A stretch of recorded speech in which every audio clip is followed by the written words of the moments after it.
வலிக்குன்னா வலி தாங்க முடியல, படுக்காது என்ன பண்ணுறது.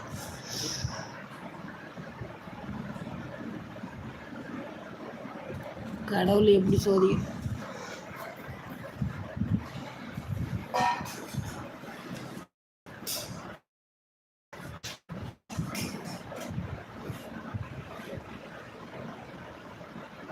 பருப்பு ஊற வச்சு பருப்பு வேக வச்சு வெங்காயம் தக்காளியெல்லாம் அரிஞ்சு வதக்கி பருப்பு அதில் ஊற்றி உப்பு மிளகாய் போட்டு கொதிக்க வச்சுட்டு வெங்காயம் நாள் அரிஞ்சு வெறுவானலில் போட்டு நல்லா கிண்டி குழம்பு கொதிக்கும் போது எடுத்துட்டு